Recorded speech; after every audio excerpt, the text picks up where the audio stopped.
There, there's cracks. Hi,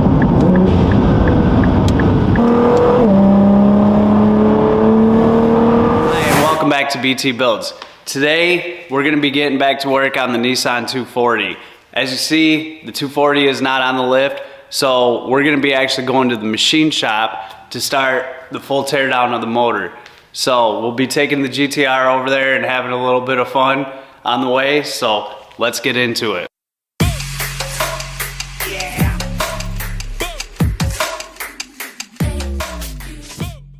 Now, before I push this button right here to give it a proper cold start, make sure that you hit that notification button.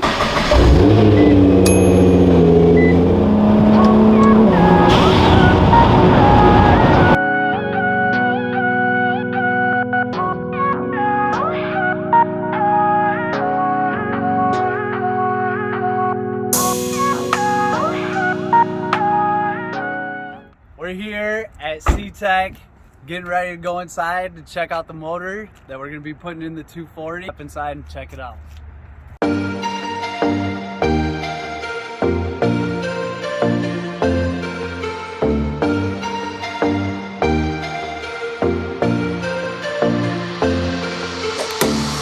To give this motor a full tear down. By the end of this, we'll have to see if this thing's going to need to be re-sleeved, if there's any hidden damage in there or anything else. So for the rest of the video, there was this loud air compressor, and I'm going to be doing a voiceover on it. As you can see here, Lauren's removing the harmonic balancer. I'm removing the valve covers.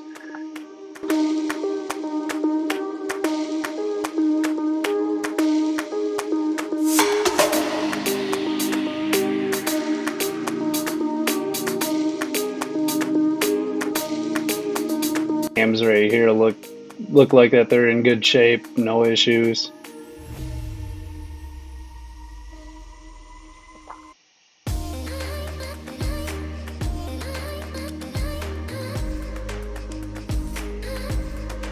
But right here, as you can see, in the timing cover there was a dent which was pushing on the timing belt, which could have caused some problems if I would have just thrown the motor into the car and fired it up. Actually, there was even a kink in there. I don't know if you can see it right here from the video, but so if I would have just put the motor into the vehicle with that kink in there and started it up, it could have caused catastrophic failure if that timing belt would have broke.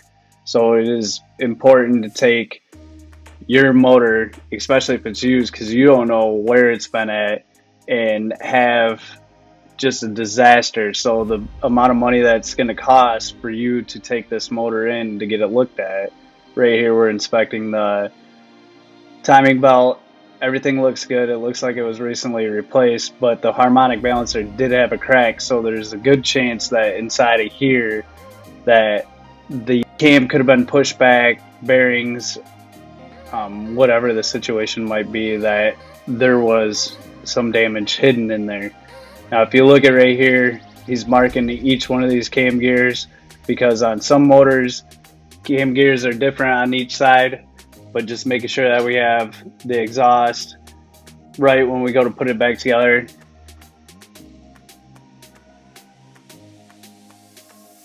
There is going to be some parts where that it does quiet down a little bit. It was tech day there.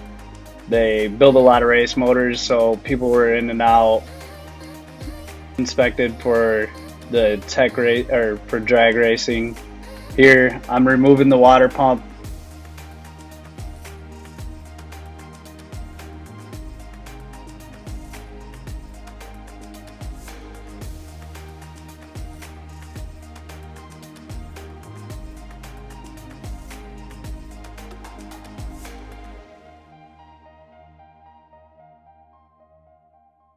Right here he's explaining some of the things to look at up top for the cams.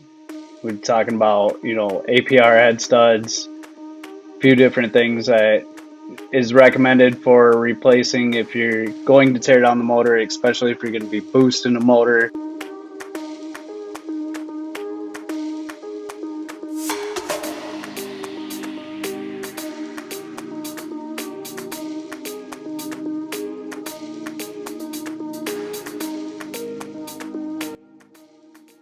Alright, so right here we got the head off with the cylinders exposed. And you can see we're looking down in there to make sure there's no extra damage. Here's the water pump that I took off, and it's pretty nasty inside there.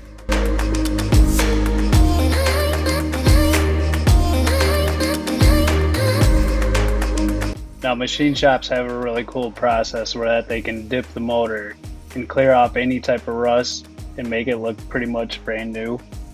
If you see right here, this crank gear, as I showed you earlier, was just jammed on there super hard. And he couldn't get it off. We ended up using a torch.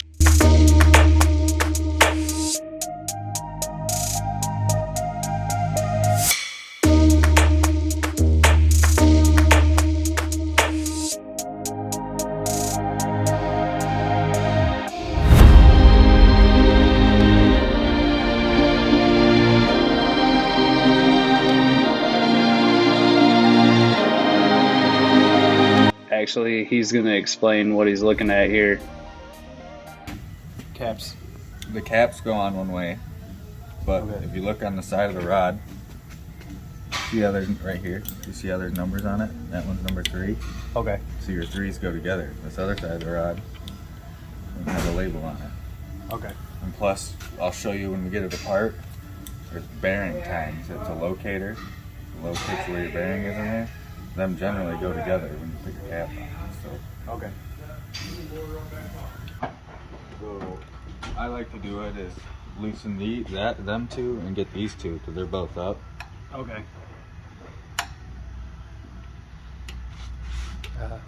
Like they're up here so you can get to them, and then we can get them pistons out and then just work our way to the center. Then you ain't turning the crank over 3 times to get it right.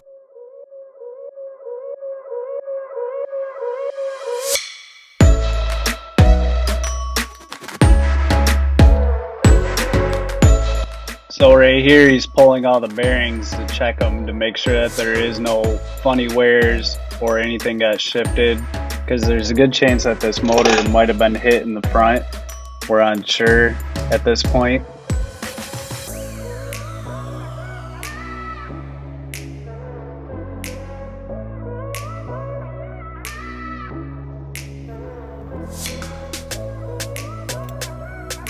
So right here he's going to check the main bearings and make sure that nothing has happened to the main bearings.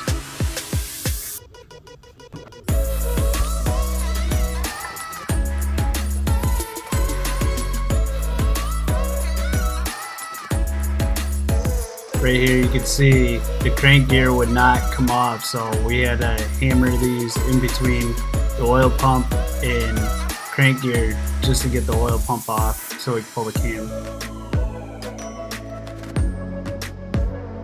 Once we got the crank free from the oil pump, then we were able to go in and inspect everything. He's checking the main bearings, making sure that they're good.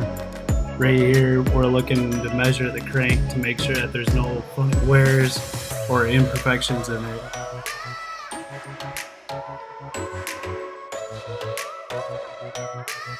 And then right here, he's going to test the cylinder walls and make sure that they're within spec, that nothing got damaged. So this will let you know that if it needed to be re-sleeved. Good news, everything in the motor checked out, so everything was perfect, no issues. It's a bonus. Huge shout out to Lauren and the guys here at C-Tech.